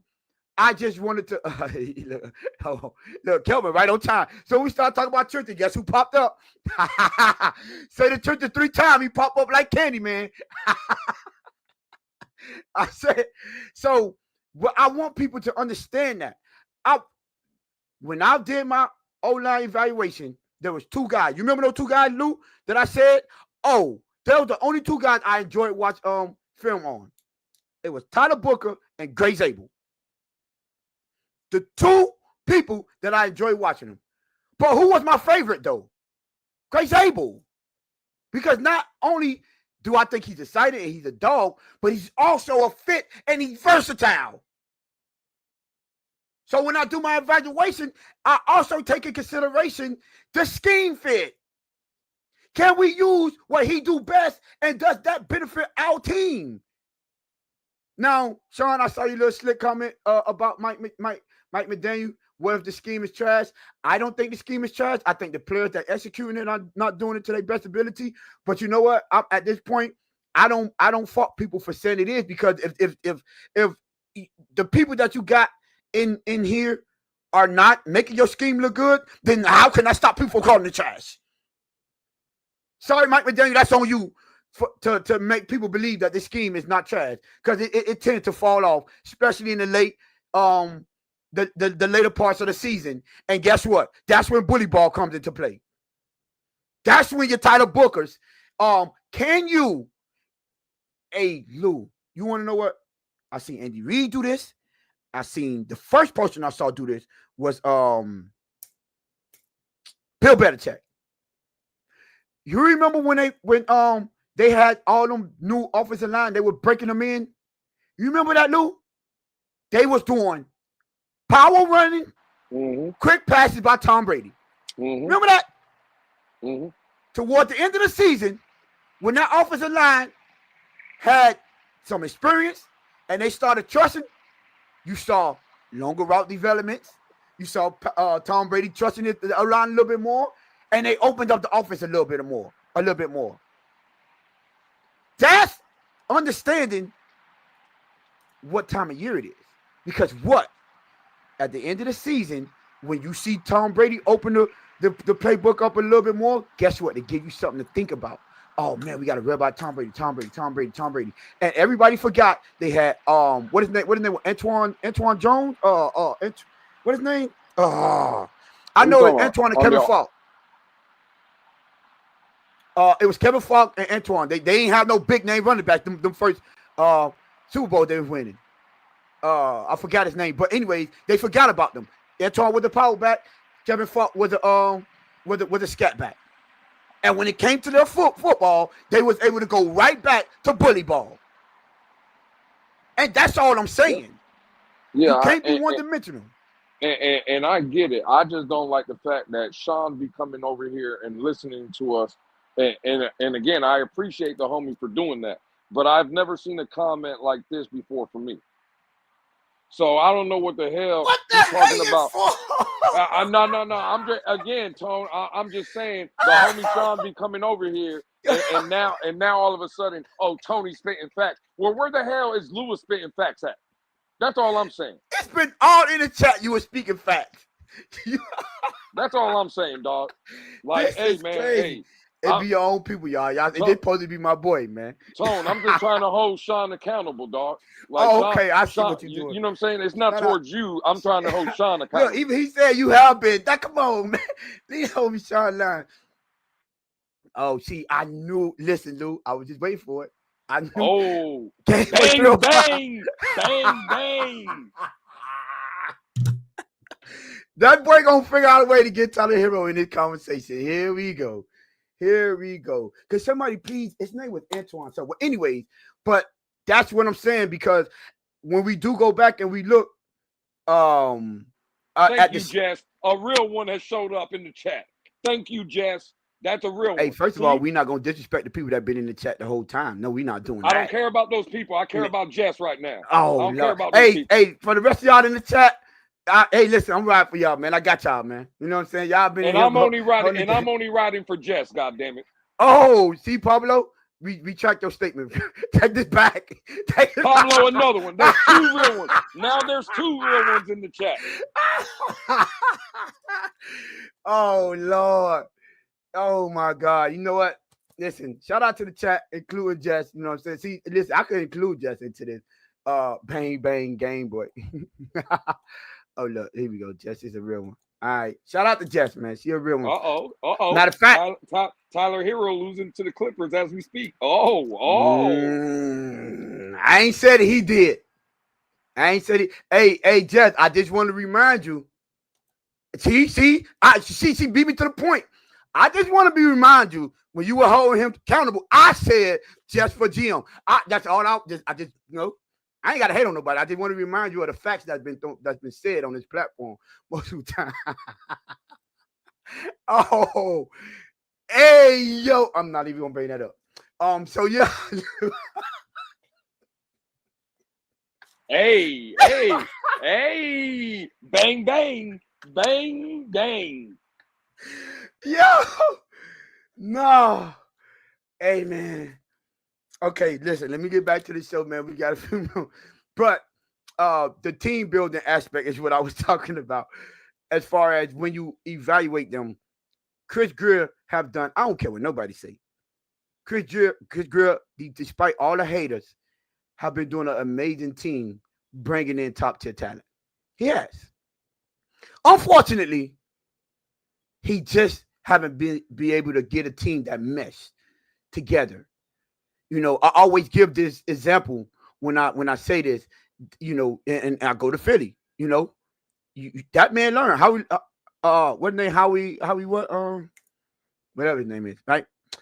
He Howie Roseman. Howie Roseman, they did. He learned from mistakes. Remember, they put, I don't know if that was him, but when they put that super team together, everybody thought it was Michael Vick, Shady McCoy, Jeremy Macklin, Deshaun Jackson. They thought that team wasn't gonna lose to no one.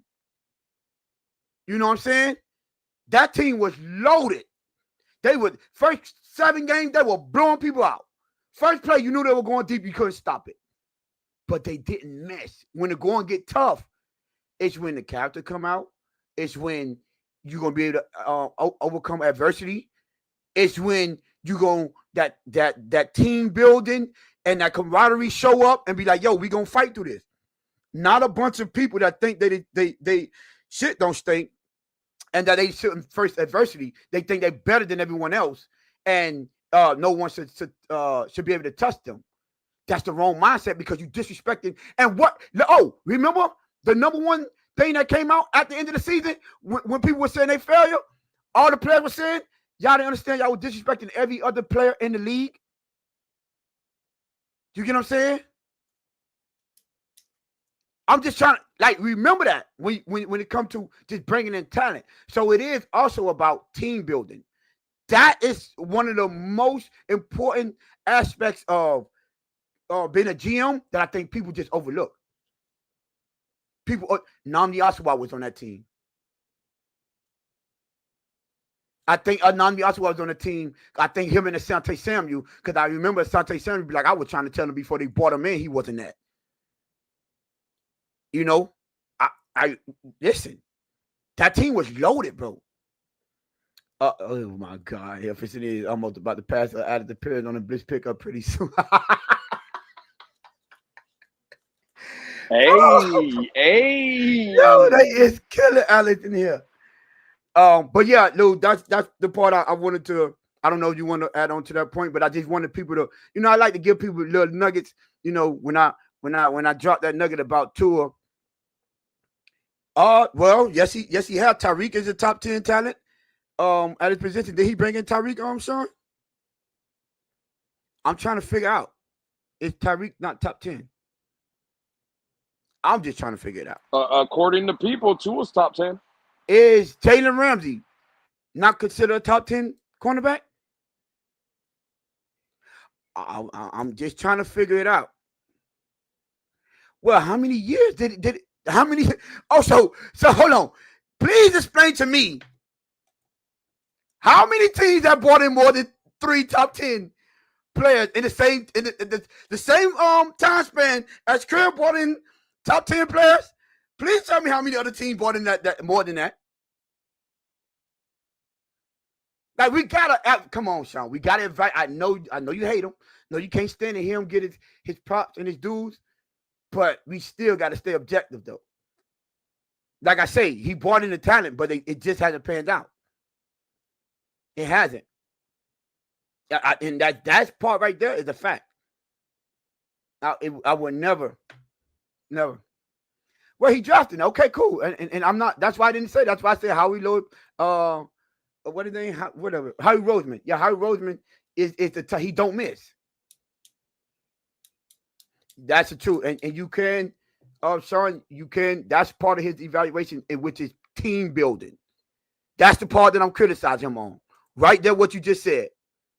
That's part of team building and building a team that work real with that talent you bring in. Well. Again, Howie Roseman traded for Darius Slay. Mm-hmm. He traded for James Bradbury. It's not. There's a couple people. He traded for AJ Brown. Yeah. He's traded for. And again, he's drafted, right, bro. This whole D line was drafted, wasn't it? And again, that's fine. He drafted. Well, they traded for Hassan Reddick. They didn't draft him. He was part of that team. Hassan Reddick wasn't on that team last year. I'm saying 2 years ago he was on that team. Oh, okay. Yeah. Right. Yeah. What I'm saying is, away from him. And again, for as much as he's hit, bro, right? Yeah. And he's considered one of the best general managers in the game. I get it, right? Yeah. By no stretch of the imagination am I trying to shit on Howie Roseman. But that is the same guy that also drafted Jalen Reagor in the first round while Justin Jefferson was on the field. That is true. So I'm just saying, is that a miss? Yes.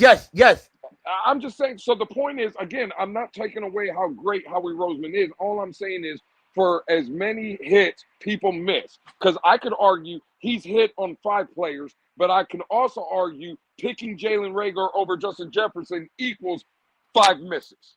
Well, right? it would if he didn't win a Super Bowl with the team that he built, even though he you know what I'm saying, he also traded for C.J. Gardner-Johnson. So yeah. So again, the narrative that he don't trade, he just draft. No. I didn't say didn't trade. That's what Sean said though. No, he didn't. He said, oh, did he say he don't trade? Sean said, let me find it.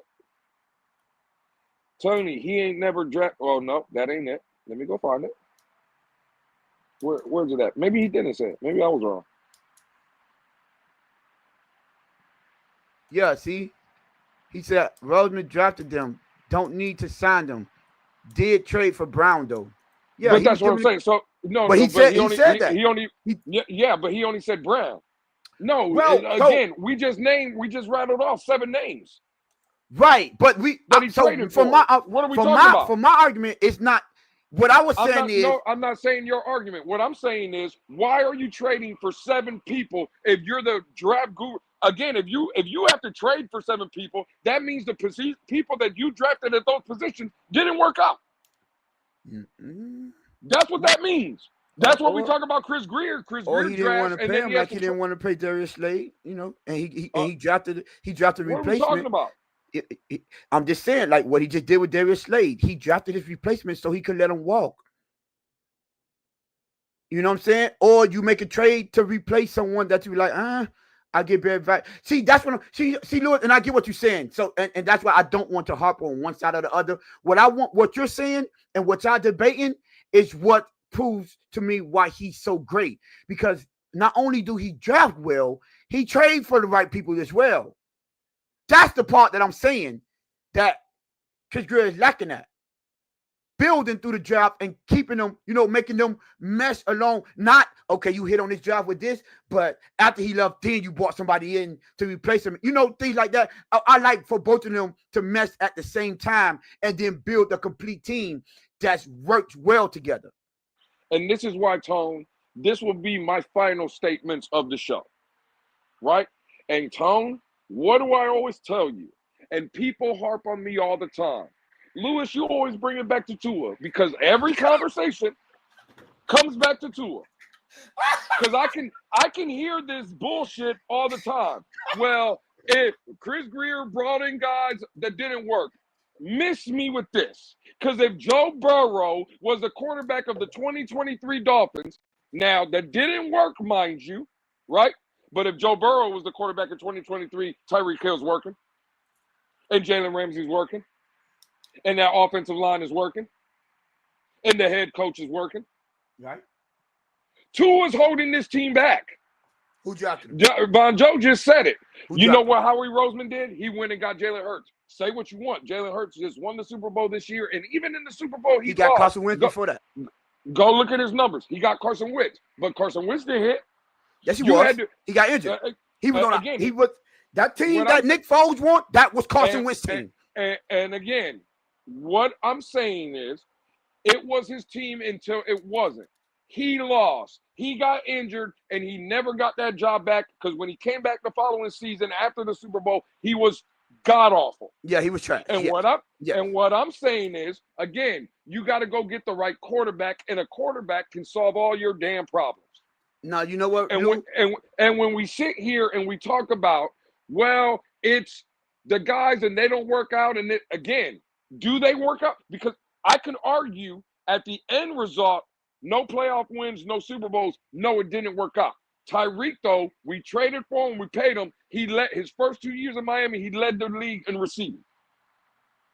So again, it didn't work out at the end result, the ultimate goal. No, it didn't work out. But from a production standpoint and from a value standpoint of what Tyreek meant for the team, no, it did work out. So it's 50-50. So if we're going to just shit on Chris Grier or any other general manager that brings in somebody because the team fails and don't win a Super Bowl, well, then let's hold everybody across the board then. So I don't want to hear what a great general manager in Buffalo is because Buffalo hasn't won shit. And I don't want to hear about the great general manager or head coach in the Chargers because the Chargers haven't won shit. And I don't want to hear about Ozzie Newsome and what the Ravens are doing because guess what the Ravens have? 0 Super Bowls. With Lamar Jackson. So what I'm saying is let's hold what I'm saying is let's hold everybody to the standard then. Because the standard is at the end of results, we're winning Super Bowls. There's a lot of teams that are not winning Super Bowls. Not necessarily. See, that's when you go from one extreme to the next. What I'm saying is, see, when the way you pose your argument, the way you try to downplay Howie Roseman proves what I was saying. I just told about, you yes, you did because you said he missed with Carson Wentz. Hold on. You said he missed with Carson Wentz. He did miss. Okay, cool. Now, that also helps out my argument for why he's so good. Because the guy he had behind him picked up the slack and still got the job done. And that's what I'm saying about why did building they draft a team. Why did they? And again, I get it. He's a great bro. Howie Roseman's great. You're not telling me I'm down shit. I'm not downplaying him. What I'm telling you is Carson Wentz was a hit. If he was that, what general manager? I never said he was a hit. What I'm saying is, no, you just said that. No. I said the same reason, the one that you used to downplay him, saying that Carson Wentz wasn't a hit. You said he hit. Again, you said he hit. Okay, cool. I didn't. What general manager do you know drafts a first-round quarterback and 2 years later is drafting a quarterback in the second round to replace him? Where they do that at? Howie Roseman. Again, where they do that at? Stop. You know what you're saying. Bro, it was a failed experiment. They realized it wasn't a failed experiment. They knew he was trash, Tom. Who knew we was trash? No. They Hold knew on. Carson Wentz was trash. No, What are you talking no. about? We're not gonna act like okay. Tone, the year after the Super Bowl, they cut him. Injuries derailed his career. Again, okay, cool. Would you like to hear the injuries have derailed Tua Tagovailoa's career? No. Thank you. So don't make the argument that Carson Wentz's career was because no, he's trash. No, it's not. No, it's not because when Carson Wentz Man, played, stop, Tone. when Carson Wentz played, they was bought. The man was in MVP conversation. He got injured. He didn't fold at the end. That took him out of MVP conversation. He got injured. What took him out of MVP conversation? Tua was in MVP conversation, and he folded. What took him out of MVP conversation? Now, what I said was, even if he does, like even if it's not a hit, even if it isn't, he still understand, which is you mentioned that point, the team building aspect, to where he still was able to get the job done by building a team. Because guess what? Hold on. 2022, that was the first one. Or last year, let's just say last year. Last year, if we had a Nick Foles type of quarterback that could come in there and go 5-1. You think I'm going to sit here and argue about Howie Roseman and the Eagles? I could care less about Howie Roseman. What I'm saying is, what I'm saying is, right?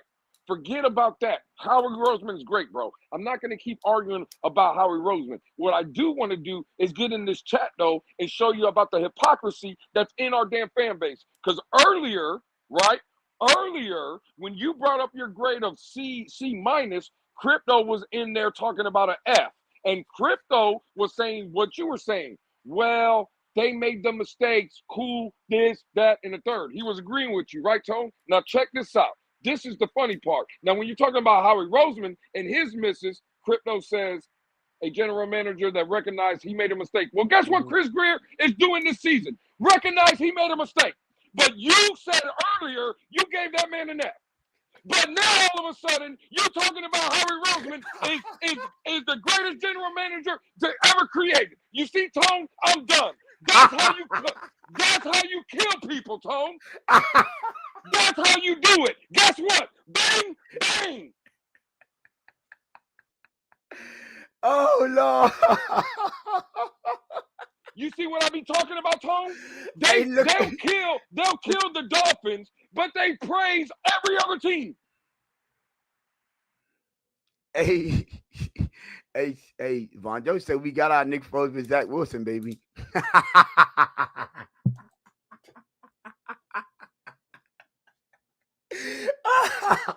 Shout out to you. You know what I'm saying?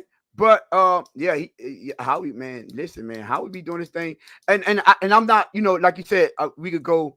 We got to see if Green know he made a mistake. Just been okay. I get it. What I was going to say, listen, dude, and that's what I'm saying, which is why I say I think he needs to bring it all together, because I'm not with the Super Bowl to bust all the time. Right? I'm not with that. I ain't with that Super Bowl to bust all the time. Now, if you're gonna tell me, and I know you agree with this too, you know what I'm saying? If you're gonna tell me I feel the team like the Ravens every year in and year out, I feel the team in like the Chiefs year in, year out, like the Eagles year in and year out. I wouldn't mind having been in that position. The Buffalo Bills as well. Right. I wouldn't mind, because at least we have an opportunity to win. You know what I'm saying? So I'm not gonna too much kill him, because I understand where you was coming from. I'm glad, Tone, you brought up year in and year out, because the Eagles in 2024 are Super Bowl champions. But the Eagles in 2023, that Eagle team, right, with a Hall of Fame center and the greatest offensive line, ranked number 1 last year, with Jalen Hurts, A.J. Brown, and again, the team that Howie Roseman put together in 2023, they lost their remaining 6 games and got bounced out in Wild Card Weekend. Was it trash? Was the 2023 version of the Philadelphia Eagles that Howie Roseman created, was it trash? No. Thank you. This is all I'm saying. So the 2023 Miami Dolphins that lost in the Wild Card Weekend but won 11 games that season, then they weren't trash neither. But the Dolphin fans will tell you they were trash. You can't make this shit up, bro. You can't. I'm sorry. Not with me. You're not going to have the argument both ways. Call a spade a spade. I'm telling you, Howie Roseman is great. He's the best general manager in the league. That's where I give him credit. But this narrative that, again, oh, well, he did this, and he did also put the team that lost 6 straight games and got bounced out of wild card weekend. He did do that too. Yeah, but you can't use that as an argument, though, Lou. That is on his resume. It is. Right. And that's so when you do it like that, and that's what, see, I hate to do this because of my brother. When you do it like that, you come from the standpoint of they have to be perfect every time. That don't make you a good GM. What makes you a good GM is when you add everything in. When you make a mistake, guess what? You understand that, and you don't wait 4 years before you start try to do something about it, or 5 years. You do it immediately. So the same argument that you make for, oh, why did he draft a quarterback a year or 2 years later, where they do that by being a great GM? That was a mistake. Let's move on. Let's fix that immediately. Again, what's the debate here? He's great. What I'm saying is, hold on. I know because you're throwing them out there, and I don't want this to be misconstrued as if, okay, if you're not winning the Super Bowl, then all of a sudden let's call all of the GMs that don't do that trash. That's what people say. That's what I know that. I know that. That's why I'm trying to clean it up. That's why I'm trying to clean it up, because I want people to understand, because I know you're pissed off at them. Understand my whole perspective, where I'm coming from, and the message I'm trying to get out to people is the difference between fielding a Super Bowl contending team year in and year out is you have to put everything together. You know what I'm saying? You can't just be good at one aspect and the other one, or you can't wait too long. I just think you got to learn how to tweak it a little bit, because you know what I'm saying? Which is why I would like, that's why, remember, I'm not killing Chris Grier like the rest of them do. Some of them just hate, they don't want to give him no credit, right? But I'm like, you know, I don't think a guy like Howie Roseman would have had Tua for 5 years and still extended him. I mean, for 4 years and extend him instead of letting him play on that 5th-year option. See, I don't think he's making that move based on, you know, how, you know, his prior history, right? I think let's move on, move forward. And I'm thinking well, you know what? I'm glad you brought that up. You damn right. Let me get my other shot, because I told you, this revolver don't jam up. And y'all are going to realize one day who the hell y'all messing with. You know what Howie Roseman don't have in Philadelphia? Stephen motherfucking Ross. And you know what Howie Roseman don't have in Philadelphia? Tom mother effing Garfinkel. And you know what Howie Roseman don't have? A Brandon Shore breathing down his neck at every decision he makes. What Howie Roseman don't have in Philadelphia is the collective. And that, in my opinion, is what holding Chris Grier back. Because we both know, Tone, Chris Grier, this narrative, well, I don't think Howie Roseman would have had Tua for 5 years. Well, guess what? I don't believe Chris Grier would have had him neither. Yeah, but he kept him for the 4, though. I'm telling you what I know. Chris Grier didn't want Tone. I heard you say it. Well, the contract, I can't give Chris Grier a pass. I can't do this. Guess what? Tone, you know better, because you know what really happened. Did Chris Grier want to give him that contract? No, of course not. Well, we blame him for it, though, Tone. No, we blame everybody. Well, I know what you're saying. No, not you. Yeah. But those people, they blame him for that contract, and me and you both know he was standing on business. He wasn't giving up that contract, and guess what? Howie Roseman would have stood on business, and we would have gave Howie Roseman the credit. But guess what? Howie Roseman don't have yes men and behind him pulling strings and make Howie Roseman don't have a head coach that can go above him and say, I want this player. You see the difference? You see how it works? So let Chris Grier be a goddamn general manager. Like Howie Roseman gets to be a general manager. And then if he fails, then we can say, okay, cool. He's the failure. Get him up out of here.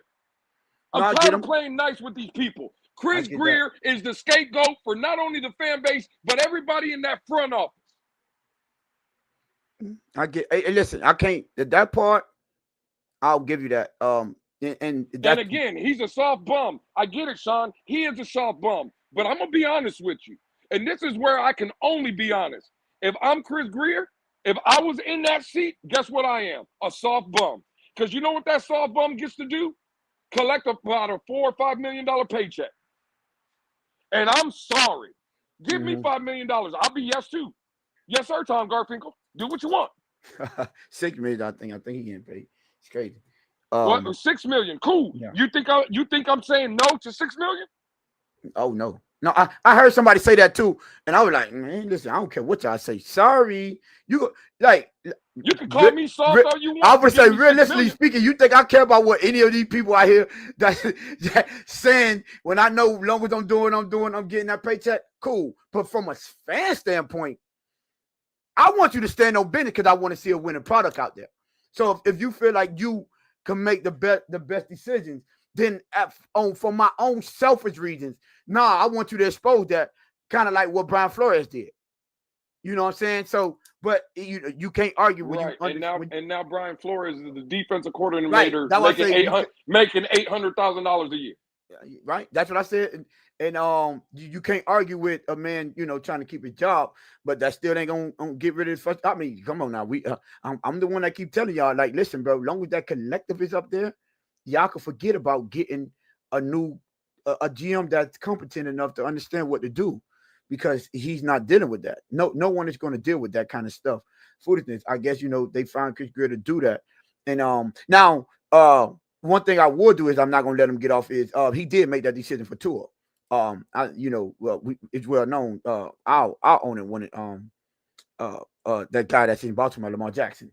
So he don't get completely absorbed with some decisions, but I think we should evaluate. I don't believe that neither. Correctly. Oh, I don't know. I don't believe that neither. I believe it. Well, let me ask you this: if you want something at your job, and your owner tells you he wants something else, how many times do you think they're saying, "Hey, Tone, we're going to go your direction"? You talk about my owner or me? I'm talking about, again, Chris Grier supposedly wanted Tua. The owner, to your point, wanted Lamar Jackson. Where do they do that at? That the guy that's the overseer of the organization, the head honcho, the boss, you think the boss told Chris Grier, okay, do what you want? If it's really the case, if he really wanted Lamar, you think so? Chris Grier. So let me get this right. Chris Grier don't have the power to tell Tom Garfinkel no, but Chris Grier has the power to tell Stephen Ross no. So see now, Lou, now you walked into that trap, because I could literally say, I'm gonna tell you. You know how you say your boy Chris Grier? I wanted to do this. You said no. My job's safe. I think Stephen Ross say, okay, this is why we're gonna outrun you. You remember that? That was the biggest mistake. What's the reason we fell in, Lou, again? Who the one person that the reason we fell in these past 6 years? Tua Tagovailoa? Yeah, Chris, good. That's when I trusted you to make that decision, and that's the biggest failure. So every time, but everybody that's the reason. That's the reason that I can outrank you every time. Right. I'm sorry. It goes both ways. But no one can outrank the owner though, Tom. That's what I'm saying. So right now, when you say, "Hey man, you pay me to do a job, allow me to do my job," I get it. I took it, but I think as the GM, I think Tua is the best option. That's what worked, and I'm gonna build a team around him. And he conceded. Let him do it. Let him do a job. And now you in this position, and it's like, if he conceded like that, then he wasn't all in on Lamar Jackson, is what I'm saying. If you're willing to concede, that's what I'm saying. But at that point, right, you let the guy do his job. All right, I'll pay you, right? I'll pay you the money. I give you what you want. You know what I'm saying? We hear what he gives them, pay that check for whatever you want. Now you can always use that against him when you don't want to do that. Nah, bro. I think this is. I'm gonna stick to my gut feeling. As long as Lamar Jackson is over there doing this thing and Tua is over here failing, I'm gonna stick to my gut feeling on this one. Yeah. I mean, you know what I'm saying. So I'm saying it could go both ways. It literally could go both ways. And you know what I'm saying. So I think, okay, Chris Grier, I can't complain, and I can't give you 100% of the blame for all the things, because we know, and no matter how many times they want to ignore when we tell them it's video evidence out there. You literally can go look this up yourself. That Stephen Ross literally explained to y'all why Well, first Chris Grier explained to y'all why Mike McDaniel wasn't his first or second, and we don't know how many other picks it was, but he said multiple. He was ready to go multiple times, and Stephen Ross had to call him and say, "Pump your brakes," because they were waiting on a specific guy, which is Mike McDaniel. So that part is out there for y'all. So when we evaluate them, you know what I'm saying? That's why we can go back and have a healthy debate and keep it real, because we went and did our due diligence and did our homework and understand, wait, we know why, you know what I'm saying? And I can only, mine, when I say it's speculating, if he wanted Lamar and you messed that up, well, I'm gonna hold that against, I'm gonna hold that over your head. Oh, you want to hold all these moves over that I did over you? Okay, you ain't want Mike McDaniel, cool. But I couldn't trust you like I trust you before because that tour issue. You know what I'm saying? So it go both ways, and we just, hopefully we finally figure out a way to get up out of this mess. Yeah. Hey, listen, I get it. I said it earlier, Tone. We are an hour and 46 minutes in. This will be my last statement right here. But Bon Joe is damn right. For $4 million, I'm not talking to neither one of you boys no more. Y'all won't see me no more. You damn right. I'm selling out. God damn it. I'm selling out. Bon Joe is right. You give me $4 million. Bon Joe. Hey, I'm gonna tell you like this, Tone. Give me $4 million, and when they say, "Hey," when they say, "Do you know Tone and Bon Joe?" And you give me $4 million, this is all you gonna see right here. Who? I'm telling you right now, I'm selling out. God damn it! Hey, Bon Joe, you know what, Bon Joe? I'm gonna have to give you a call, man. I might have to we have to work something out with that contract, man. I might need your client, man. Cause Lou, I need, unlike Chris Grier and Stephen Ross, I need me a contingency plan, god dog. Bon Joe, I will be hitting your phone call. Hey, we got to do some contract negotiating. Woo! If Chris Grier hit this, if Stephen Ross hit this and offer Lewis that $4 million, I already know, boys. Hey, appreciate you for giving me the heads up, Lou. I know how to. Hey, for sure. Hey, yeah, I didn't even know this, bro. We are hour and 47 in. Y'all still rocking with us. 23. Y'all still in the building. Hey, appreciate y'all. We appreciate listen, we got the best chat in the world. Y'all see we very interactive with our chat. Y'all make good points. We don't mind debating with y'all points as well as against each other. Shout out to you, the works. Tony should be used to working. Tony should be used to. Yo, you talk about your revolving on jail. Bang, bang, shake. Bang, bang. God, dog, shake. What I was gonna say, listen, we appreciate y'all, man. Shout out to y'all, man. Shout out to y'all putting your comments in. That make the show go a lot more fluently. Hey, we enjoy interacting with our fans, and that's our way of showing y'all appreciation. You know what I'm saying? We don't be ignoring y'all like that. And for facts, and we know y'all been rocking from day one.